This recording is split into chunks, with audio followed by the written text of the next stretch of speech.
Me ma hwefo nyina akaba edeba attention TV so mo amu ni attention TV dia wo de ya na wo de asem ye papa because in some na just about bonten so ye be fa na ye die kire se si ya na ye die kire so a ye make sure say we say abrani abranu nyina ye ma update on wa ye be ma update e wo ho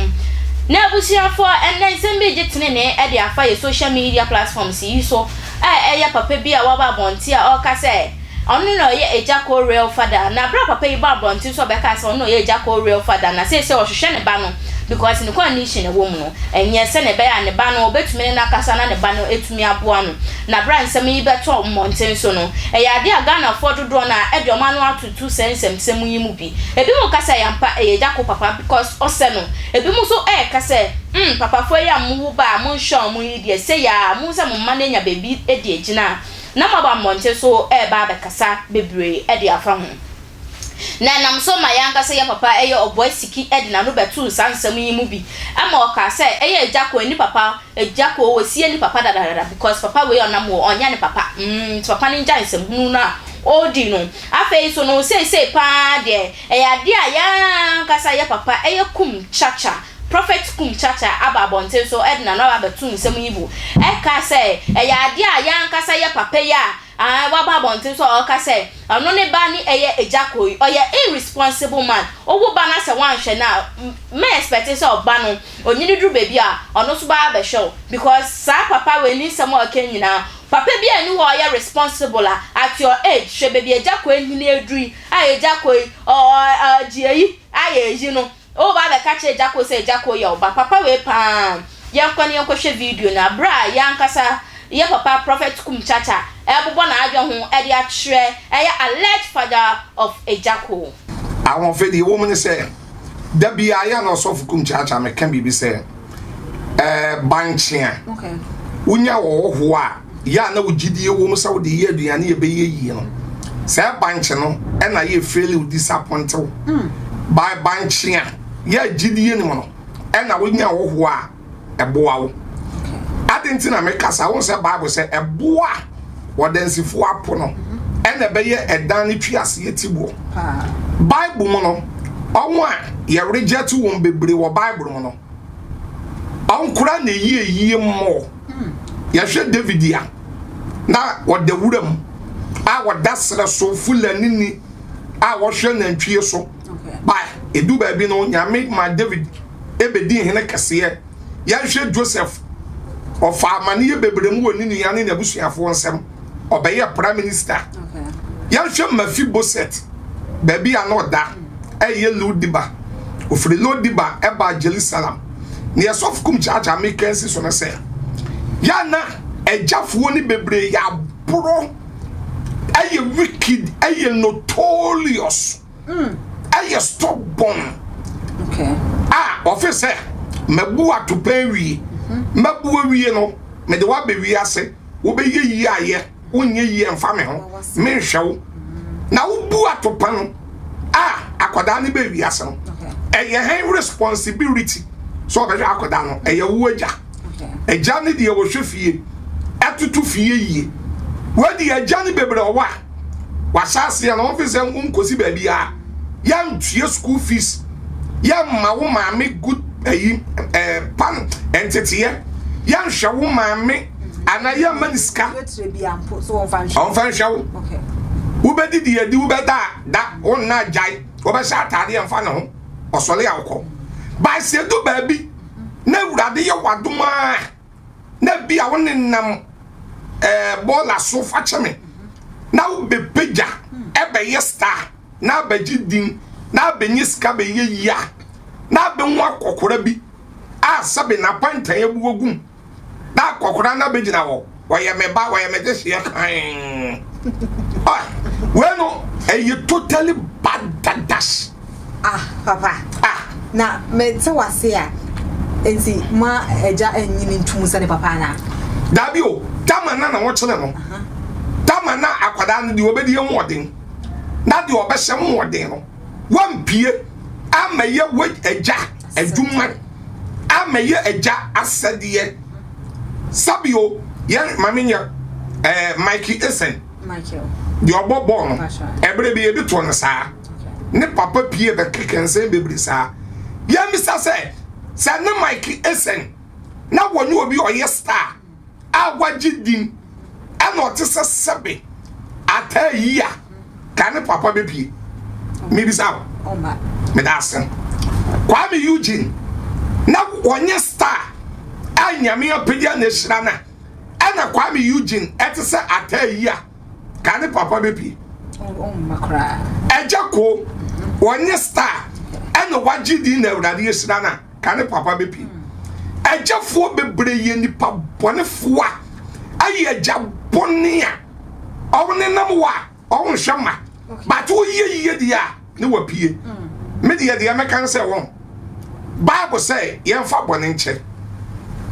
sa na Bible chile yemfa nche wo mo esanse mu bi wo ho no ma dabi wo de chane say yenye dinti yenye yenti no mo ma na ya ye pa wo beba ana me ka say obi begina so Bible say yemfa bone nche eya no kore okay ya wo bone a yetumi de che sabe mbradu asa sane ye obi na baabi kora a wo bibi kakra yeah utumi edi bibi ma na saje but enu nchira se Agyakoo Kwame Eugene Mike Esen sabe fa wo Japan ye kwama papa na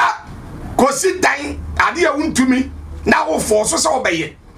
ade ya wo bibi na bi asabe wo so wo de ma na eye wo a but eye mesofu kumchacha nkode a menye saade ye ne da enje wo kura se wo ye meja sa ye jeje se ne yamane yamane so a Agyafo ni be pie mako ewo won agigidin a wo ye star sa mesofu kumchacha obi pie na ebi obeka se me na ne ba ne me ana wona owo me a etise ni se magidin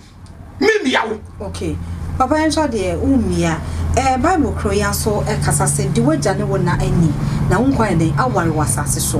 Wo papa onye den kra na wo ye den a wo papa no ma mo ye den kra wan so se den kra na e wo se wo ye na wo ja wasem ni na. Wo beka se wo mo forget the trouble ni do Onyankopon no munia na. Bible ka se de waja ne wona ni a. Na nkwan wale ya. Ephesians 6:1. Okay. Sa me respect no. Yeah. Me nidi natem. The word the waja no nani no eyatem didie say nidi obi atem men kan sembode say me ni natem men kan sembode ntia me boa me na me de me wona Awurade apega me na say me fa me sika nhwew ana me nhwew ya no obi owa ya nene enye hwe na fache ene Nyankopon kura ena de be wo de bone che ena me osofu kumchacha kekasa me say me we enye ya mon kanchira nyame say sabron sam no heaven ene nyame to ni free heaven de ba fomwa wade ne ba fomwa no wase afre no heaven wa frem ene mon kanchira nyame say on frɛ bron sam no san je no heaven so I say okay so fallacy atie ya woni pa bi owa me say ya woni pa bi owa sabe mpredu ya saboni be ko obonefo menye wumpo ema me nchen sade ye nyame nye bronsam nsan ma no chen wo heaven no menye wo ma wo me nchen sa me papa na me de wo be kira mansan wo no wo me okay na no yes no na that ya dwen say heaven wo isan say papa ne kokra na ona konta okobu wonso aba no okobu de na papa nu ne ho bia no ye nyina e bia na pachokra no de ba na nye se wo ba se hwe no na wo ba no wonso wa reject ni ye nyina so heaven se beboye awon e ba nyina ye hwe awon e ba nyina ye hwe eniama ne nko yi ma wo za ye hwe enye hwe na eden etimi nu ya ba heaven wo wa ma ye masade amenyame ageme nkwa once you do baby nso a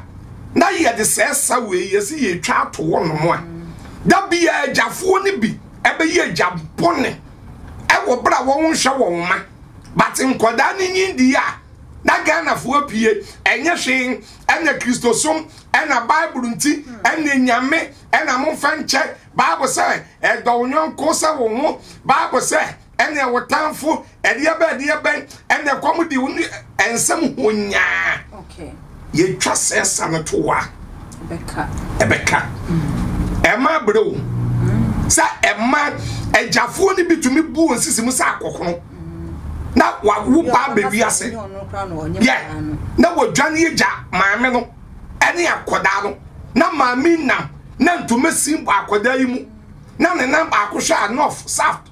na maame ene magunachi na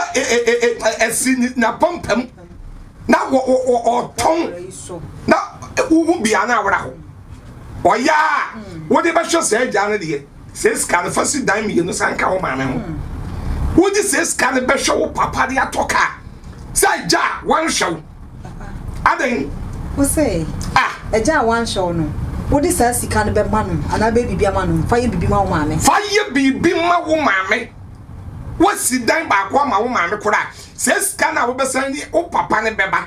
a wo be ka sane ba no na wo di se scan be ba ko si se ne ama wo papa no san fasi ba ko ka wo maame wo na nyam yi no ye kan so a san to ka no ba ko ka wo maame ho na nya ka mi no memfa nye emma wo papa no sabe adwen bie ni timu a ejasa sabe wo ye papa ye nye se ne ama no so okurom wa emma jafo ni bi ene ya mane wo wunwane nyawo Kwame Eugene die papa so dwane jare nge hwe eji Kwame Eugene oba so kra na je so de ne surname na ma ena de ba kwa me yan kran se me ka we twato sa wo ne wo ba wan hwe wo ba na bi a opesa wo ba jewo eno kra na nyi social media ya wona kwan okay ya frem panifuo bi na bia kurom wa titirifo ahemfo bi asofo mpanifo bi na ye de akoto wonim agya de akoto wonim monfra me ba no monpa ne chew mame ebi ase ni se ekoko mu ade anyi social media ba wo bia be kana me ba ena wa yeye ena onhwame ena me ba ena ye kan se Agyakoo na wa yeye ena onhwame so begu animguase na begu de ba mo obegu wanim ase aya ni guasia no de braw wa amase ya papa yi sama ye kwakwohwe ya otumu se fa baby wo hon mo make sense pa ye because o hwe na se me amecha ameti hanu se ohimecha ba akupa ameti hanu se na papa owo me wan hwe me na nda obehu se ye bia ohimecha ameje tene ne e social media platform yi so now uhu ye na e bia first month second month third month 1 year 2 years one but na so many years afia sa baba ka chem say memra mesho pan dia e dia minji di pass e be ye mesho crampo am me hwa te se na me maame ahwe me no ana so obi hu na wa abonten eti ni sika e de hwe me no eti hu sama a wu ken pan dia papa there's no we are Ghana for do na sinto mo na obeye adwen ebi mo ka say Alex father of Agyakoo yesira wada waka ko ye DNA tester ene wo mu se Agyakoo ampeni ampa eyo moja ebi mo so ka say papa o se na no nchese wo ba no na mbo no nkrofo no mo ka say o se Agyakoo no eno na edi sunsunye bi ana say edi po bi aturutim say ampa say wo ba ni Agyakoo ensam na dodo na nkrofo ka fa wo de to comment section wo se na be ya metumi akenkan edi ama wa brani abra no nyina o hwe wa ben tinten video nso ay attention TV e wa YouTube subscribe to our YouTube channel domebu oboso se na be ya bibiara edbet on na ye kan ya nsa beka afa so like share comment e video so e wo Facebook e ya attention TV GH e wo hono mo e na afa so Mr Jacob baby a obia Jiwutu